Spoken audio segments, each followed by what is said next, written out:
Pwede kayo mag-avail dito mga kamusta. Naka 50% off tayo.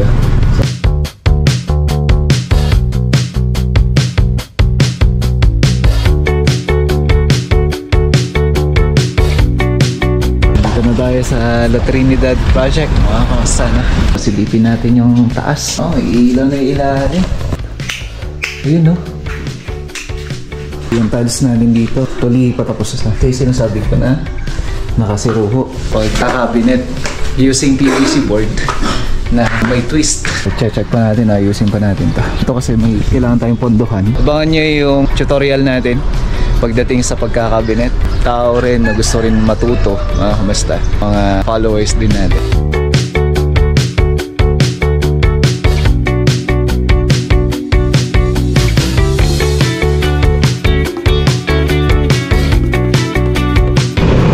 Tapos natin nag-shower eh. So dumiretso tayo dito sa pwesto. At tayo nga po pupunta ng La Trinidad Benguet ngayon sa ating proyekto naman mga kamusta. So sa isang business muna tayo. At syempre kahit na may iwan naman to eh, naka-open pa rin po ito.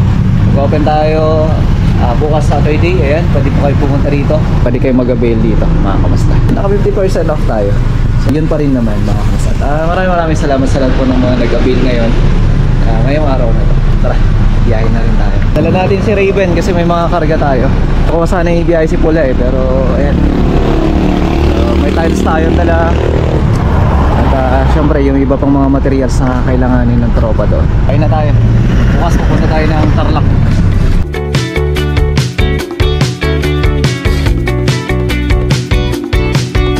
Dito na tayo sa La Trinidad Project. Mga kamusta na. Bababa muna sila ng gamit. Silipin natin yung taas at medyo napakwento muna kami habang nagpapahinga bago tayo aakyat. Oh, may ilaw na ilalim. Ayun no. Ayun yung TV console natin. Ayun. So makikita niyo yan bukas mga kamusta. Tapos yung quartz natin nabit na rin ni Berhel. Ito, excited to eh. Uwi na to bukas eh. Nice one. So, makikita nyo to bukas. Kita-kita na lang tayo bukas. Good morning. Ito, may ingay.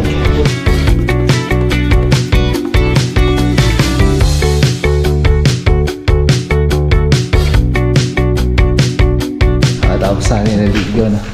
So makikita nyo, ayos na.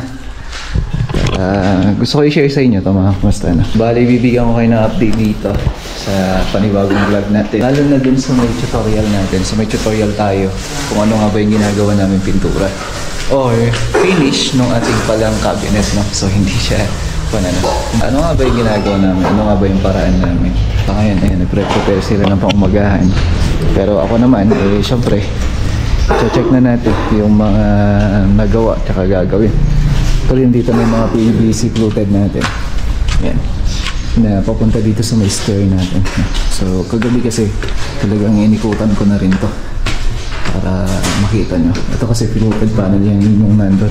Bali dito, ito kasi yung landing niya na kumukuha pa ako, nag-ano pa ako ng para dun sa may landing na ito. So yung tiles natin dito tuloy patapos sa yung para dito sa may floor natin. Ito yung sinasabi ko na nakasiruho na kung saan panprehas na siruho. Ayan no.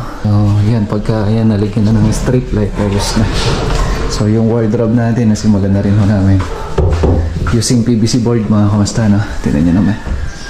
Doble po yan para masecure natin na matibay talaga. Ito yung tiles niya, ayos na rin. Ayan, kagigising ng tropa oh. Lodi, tingin. So ito yan, may wardrobe din tayo dito. Sa part na to, ayan. Tapos na rin yung tiles. Bali may dinala akong tiles dito para sa may dito sa may pinaka-porch natin no? So may tiles tayo dito. Bali yun yung dinala ko na binahay kahapon. So kung makikita natin yung tiles natin, napakaganda na no? So isang level na lang yung ginawa namin dyan para ma-maintain na wala matidisgrasya at saka maayos lagi.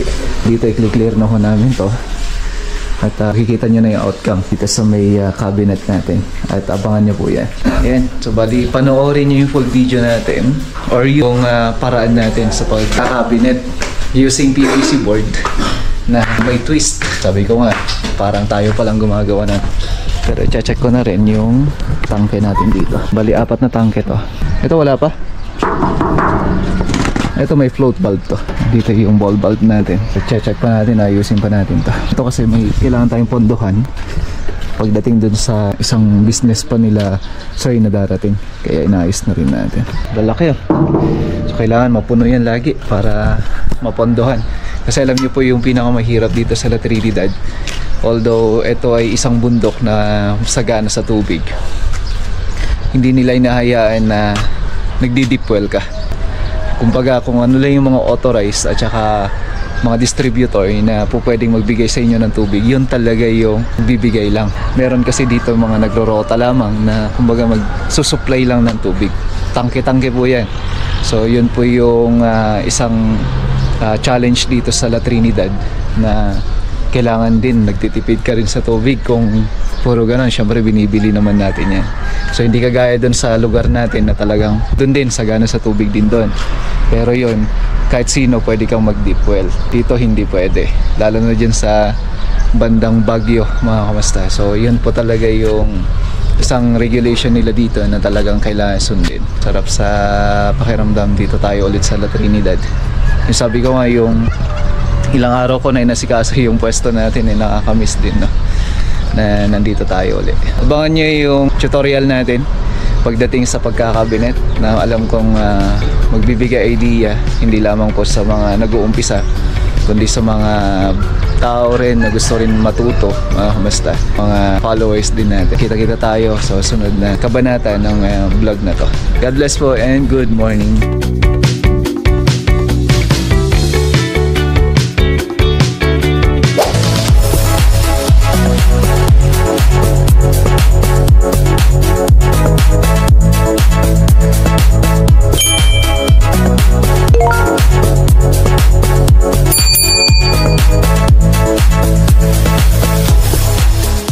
Okay, so yan yung gamit natin, AMD epoxy mga kamasta, para din sa mga edging ng ating PVC board. Hindi na natin nilalagyan ng edge mga kamasta, yung edge band natin, bagay na nagsisil dun sa may edge ng ating formica. Titingnan natin yung pininturahan natin sa taas. Kumbaga ma-appreciate mo na kasi buo na yung kitchen natin, pero solid.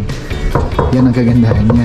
So yung pintura na ginamit namin dito mga kamasta, isa tayong ginagamit na isang uri din ng primer.